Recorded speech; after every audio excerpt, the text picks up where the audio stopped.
Price lord brothers and sisters.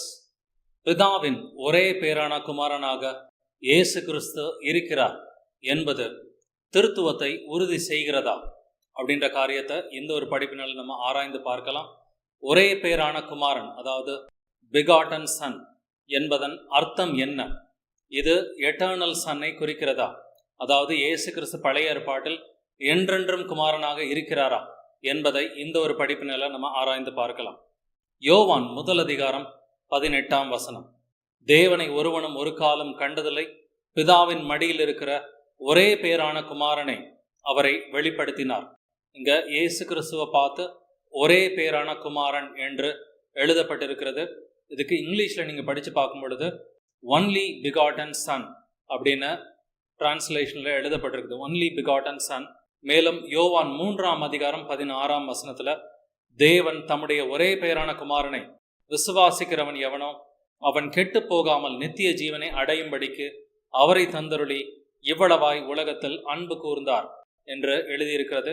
இங்கேயும் ஒரே பேரான குமாரன் என்பதற்கு இங்கிலீஷ்ல ஒன்லி பிகாட்டன் சன் என்று தான் எழுதியிருக்கிறது. இந்த ஒன்லி பிகாட்டன் சன் இதனுடைய அர்த்தம் என்ன? திருத்துவக்காரர்கள்ட்ட கேட்டாக்கா அவங்க என்ன சொல்றாங்க? இயேசு கிறிஸ்து பழைய ஏற்பாட்டிலையும் குமாரனாக இருந்தார். அவர் பழைய ஏற்பாட்டில் மட்டுமில்லை, என்றென்றும் அனாதியாய் அவர் குமாரனாக இருக்கிறார் என்பதுதான் திருத்துவக்காரர்கள் போதிக்கிறார்கள். இது உண்மையான்னு பார்த்தா வேதத்துக்கு இது ஒரு புறம்பான ஒரு டீச்சிங்காக தான் இருக்குது. இன்னும் அநேக வசனங்கள்ல ஒரே பேரான குமாரன் என்று எழுதியிருக்கிறது. யோவான் 3:18, 1 யோவான் 4:9 இதை போன்ற அநேக வசனங்கள்ல புதிய ஏற்பாட்டில் இயேசு கிறிஸ்துவை பார்த்து ஒன்லி பிகாட்டன் சன், அதாவது ஒரே பேரான குமாரன் என்று எழுதியிருக்கிறது. இந்த ஒரே பேரான குமாரன் இதனுடைய உண்மையான அர்த்தம் என்ன? பிகாட்டன் இதனுடைய அர்த்தத்தை நாம் புரிந்து கொள்ள வேண்டும். பிகாட்டன் சன் என்றால் ஜெனிப்பிக்கப்பட்ட குமாரன் என்றுதான் அர்த்தம். அதோட டிரான்ஸ்லேஷன் சில இடங்கள்ல எக்ஸாக்டா நமக்கு கிடைக்கல. பிகாட் என்பதனுடைய அர்த்தத்தை நாம் புரிந்து கொள்ள வேண்டும். பிகாட்டன் சன் அப்படின்னு சொன்னாக்க ஜெனிப்பிக்கப்பட்ட குமாரன். இதற்கு சில வசனங்கள் நாம் படிக்கலாம். சங்கீதம் 2:7 தீர்மானத்தின் விவரம் சொல்லுவேன். கர்த்தர் என்னை நோக்கி, நீர் என்னுடைய குமாரன், இன்று நான் உம்மை ஜனிப்பித்தேன். இந்த வசனத்துல இன்று நான் உம்மை ஜனிப்பித்தேன் என்று எழுதியிருக்கிறது. இதுல இங்கிலீஷ்ல this day I have begotten thee அப்படின்னு எழுதப்பட்டிருக்கு. பிகாட்டன் அப்படின்ற வார்த்தை இங்க எழுதப்பட்டிருக்கு. இந்த வசனத்தில் நாம் புரிந்து கொள்வது, கர்த்தர் குமாரனாக வந்தார். ஆனால் அந்த குமாரனுக்கு ஒரு தொடக்கம் இருக்கிறது. கர்த்தருக்கு பல ரோல்ஸ் இருக்குது. கர்த்தர் பிதாவாக இருக்கிறார், கர்த்தர் குமாரனாக இருக்கிறார், கர்த்தர் பரிசுத்த ஆவியாக இருக்கிறார். கர்த்தருக்கு 3 ரோல்ஸ் இருக்குது அப்படின்றத நம்ம பார்க்கிறோம். ஒரே கர்த்தர் தான், அவர் சர்வ வல்லமையுள்ள கர்த்தராக இருக்கிறார். அவர் ஒரே கர்த்தராக இருந்தாலும் அவருக்கு 3 விதமான பரிமாணங்கள் இருக்குது. பழைய ஏற்பாட்டில் அவர் பிதாவாக நமக்கு வெளிப்பட்டார். புதிய ஏற்பாட்டில் குமாரனா இரட்சகராக அவர் நமக்கு வெளிப்பட்டார். இப்பொழுது நம்மோட பரிசுத்த ஆவியின் வடிவில் அவர் வாசம் செய்கிறார். பட் அந்த குமாரன் அப்படிங்கிற அந்த ஒரு ரோல் அது எட்டர்னல் ரோல் கிடையாது அப்படின்றத நம்ம புரிஞ்சுக்கணும். பழைய ஏற்பாட்டில் இயேசு கிறிஸ்து குமாரனாக இல்லை என்பதை நாம் புரிந்து கொள்ள வேண்டும். பழைய ஏற்பாட்டில் இயேசு கிறிஸ்து வார்த்தையாக இருக்கிறார். பழைய ஏற்பாட்டில் இயேசு கிறிஸ்து ஆவியாக இருக்கிறார், அதாவது பிதாவாக இருக்கிறார். ஆனா இந்த குமாரன் அப்படின்ற அந்த ஒரு ரோல், அந்த ஒரு ரோலுக்கு தொடக்கம் இருக்கிறது. அதனால தான் இன்றுன்ற வார்த்தை பயன்படுத்தப்பட்டிருக்கு. இன்று நான் உம்மை ஜனிப்பித்தேன். இன்றுன்ற வார்த்தைக்கு ஒரு தொடக்கம் இருக்குதுன்னு சொல்லி அர்த்தம். ஜனிப்பித்தல் அப்படின்ற வார்த்தைக்கும் தொடக்கம் இருக்குது அப்படின்னு தான் அர்த்தம். அப்போஸ்தலர் 13:32 நீர் என்னுடைய குமாரன், இன்று நான் உம்மை ஜனிப்பித்தேன் என்று 2ஆம் சங்கீதத்தில் எழுதியிருக்கிறபடியே இங்கேயும் 2ஆம் சங்கீதத்தை அப்போஸ்தலர்ல ஆவியானவர் கோட் பண்றாரு. இன்று நான் உம்மை ஜனிப்பித்தேன். இங்கிலீஷ்ல this day I have begotten thee அப்படின்னு எழுதப்பட்டிருக்குது. கர்த்தராகிய இயேசு கிறிஸ்து தொடக்கம் இல்லாதவர். அவருக்கு தொடக்கமும் இல்லை, அவருக்கு முடிவும் இல்லை. நானே ஆல்பா ஒமேகா என்று அவர் பல இடங்களில் வெளிப்படுத்தின விஷயத்துல சொல்றார். அவர் சர்வ வல்லமையுள்ள கர்த்தராக இருக்கிறார். வெளிப்படுத்தின விசேஷம் 1:8 கர்த்தராகிய இயேசு கிறிஸ்து அவர் சர்வ வல்லமையுள்ள கர்த்தர். அவருக்கு தொடக்கமும் இல்லை, அவருக்கு முடிவும் இல்லை. என் மீகா 5:2 கூட அவருடைய புறப்படுதல் அநாதி நாட்களாகிய பூர்வத்தினுடையதுன்னு சொல்லி எழுதப்பட்டிருக்கு. இயேசு கிறிஸ்துவுக்கு ஆவியில அவருக்கு தொடக்கம் கிடையாது. அவரே தேவாதி தேவனாக ராஜாதி ராஜாவாக இருக்கிறார். ஆனால் குமாரன் அப்படிங்கிற அந்த ஒரு ரோலுக்கு தொடக்கம் இருக்கிறது. மாம்சத்துல வந்த குமாரன் அப்படிங்கிற அந்த ஒரு ரோலுக்கு தொடக்கம் இருக்கிறது. அதனாலதான் பிகாட்டன் சன் அப்படிங்கிற அந்த வார்த்தைக்கு சரியான டிரான்ஸ்லேஷன் தமிழ்ல வரல. ஒரே பேரான குமாரன் சொல்லி எழுதப்பட்டிருக்குது. ஆனா இந்த ஒரே பேரான குமாரன் ஜெனிபிக்கப்பட்ட குமாரன் அப்படின்றதுக்கான வசனங்களை தான் நாம் படித்து கொண்டிருக்கிறோம். எபிரேயர் 1:5 எப்படி எனில், நீர் என்னுடைய குமாரன், இன்று நான் உம்மை ஜனிப்பித்தேன் என்றும், நான் அவருக்கு பிதாவாயிருப்பேன், அவர் எனக்கு குமாரனாய் இருப்பார் என்றும் அவர் தூதர்களில் யாருக்காவது எப்போதாகிலும் சொன்னதுண்டா? இந்த வசனத்திலையும் இன்று நான் உம்மை ஜனிப்பித்தேன் என்று எழுதியிருக்கிறது. ஜனிப்பித்தேன் அப்படின்னு சொன்னாக்க ஒரு தொடக்கம் இருக்குது அப்படின்னு சொல்லி அர்த்தம். இன்று அப்படின்னு சொன்னா ஒரு தொடக்கம் இருக்குது. அந்த தொடக்கம் என்றில் இருந்துன்னு சொல்லி பார்த்தாக்க மரியாளின் கருவில் இயேசு கிறிஸ்து உருவான பொழுது அப்பொழுதுதான் குமாரன் உண்டானாரே ஒழிய குமாரனுக்கு ஆவிக்குரிய ரீதியில் தொடக்கம் இல்லை. ஆனால் மாம்சத்தில் ஒரு தொடக்கம் இருக்கிறது. திருத்துவக்காரர்கள் சொல்வது போல குமாரன் என்றென்றும் குமாரனாக இல்லை என்பதை நாம் புரிந்து கொள்ள வேண்டும். ட்ரினிட்டி போதகர்கள்லாம் என்ன சொல்றாங்க, இயேசு கிறிஸ்து பழைய ஏற்பாட்டிலையும் குமாரனாக தான் இருந்தாரு. ஈவன் அதுக்கு முன்னாடி அனாதி காலமாக இயேசு கிறிஸ்து குமாரனாக தான் இருக்கிறார் என்று சொல்வது இந்த வசனங்களுக்கு விரோதமாக இருக்கிறது. இன்று நான் உம்மை ஜனிப்பித்தேன் அப்படின்னு சொன்னாக்க குமாரனுக்கு ஒரு தொடக்கம் இருக்கிறது. குமாரன் என்றென்றும் குமாரனாக இல்லை. பிதாவாகிய தேவனே குமாரன் வடிவில் வந்தார் அப்படின்னு சொன்னாக்க குமாரனுக்கு கண்டிப்பாக ஒரு தொடக்கம் இருக்க வேண்டும்.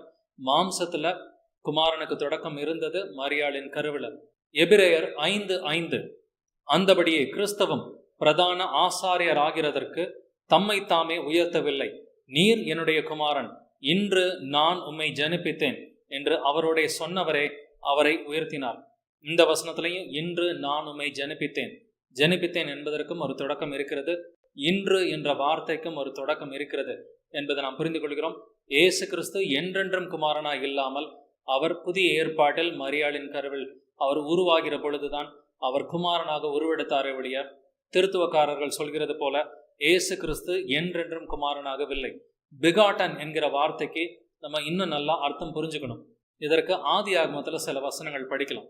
ஆதியாகமம் 5:4 ஆதாம் சேத்தை பெற்ற பின் 800 வருஷம் உயிரோடு இருந்து குமாரரையும் குமாரத்தைகளையும் பெற்றான்.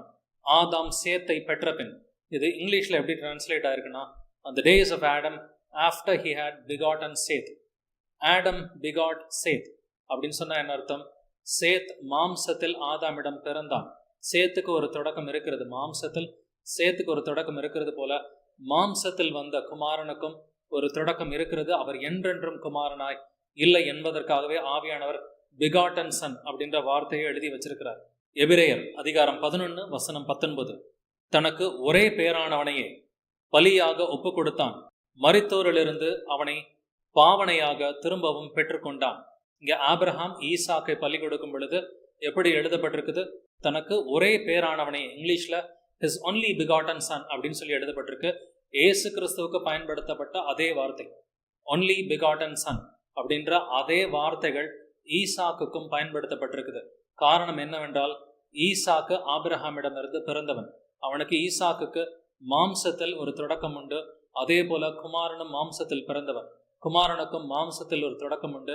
இயேசு கிறிஸ்து என்றென்றும் குமாரனாக இருந்தார் என்று சொல்வது அவரை தூஷிக்கும் ஒரு காரியமாகத்தான் இருக்கிறது. கர்த்தராகிய இயேசு அனாதியாய் என்றென்றும் குமாரனாக அவர் இருக்கவில்லை என்பதற்கு பரிசுத்த ஆவியானவர் அவர் மரியாளின் மேல் நிழலிட்ட இந்த ஒரு காரியமும் அதுக்கு ஒரு ப்ரூஃபாக தான் இருக்குது. ஏன்னாக்க இயேசு கிறிஸ்து அவர் என்றென்றும் குமாரனாக இருந்திருந்தார்னாக்க அந்த என்றென்றும் குமாரனாக இருக்கிறவரே மரியாளின் மேல நிழலிட்டு இருக்கணும். ஆனால் அவர் மரியாளின் மேல் நிழலிடாமல் பரிசுத்த ஆவியானவரை மரியாளின் மேல் நிழலிட்டார் என்பதை நாம் படிக்கிறோம். லூக்கா 1:35 தேவதூதன் அவளுக்கு பிரதியுத்தரமாக, பரிசுத்தாவி உன்மேல் வரும், உன்னதமானவருடைய பலம் உன்மேல் நிழலிடும், ஆதலால் உன்னிடத்தில் பிறக்கும் பரிசுத்தம் உள்ளது தேவனுடைய குமாரன் எனப்படும். இங்க பரிசுத்த ஆவியானவர் மரியாளின் மேல் நிழலிடுகிறார். அதனால தேவனுடைய குமாரன் பிறந்தார் அப்படிங்கிறத நம்ம பார்க்கிறோம். தேவனுடைய குமாரன் அவர் ஜனிப்பிக்கப்பட்ட ஒரு குமாரன், ஒன்லி பிகாட்டன் சன். அவர் ஜனிப்பிக்கப்பட்டவர். அவருக்கு ஒரு தொடக்கம் இருக்குது. ஆவிக்குரிய ரீதியில இயேசு கிறிஸ்து பிதாவாக இருக்கிறார். ஆவிக்குரிய ரீதியில இயேசு கிறிஸ்து பிதாவாக இருக்கிறார். அவருக்கு தொடக்கமும் இல்லை, முடிவும் இல்லை. அவர் சர்வ வல்லமையுள்ள கர்த்தராக இருக்கிறார்.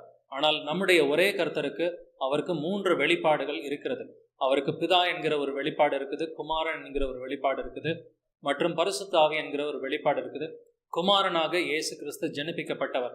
அவர் என்றென்றும் குமாரனாக இல்லை என்பதை நாம் புரிந்து கொள்ள வேண்டும். கர்த்தர் இயேசு பழைய ஏற்பாட்டில் எப்படி இருந்தார்?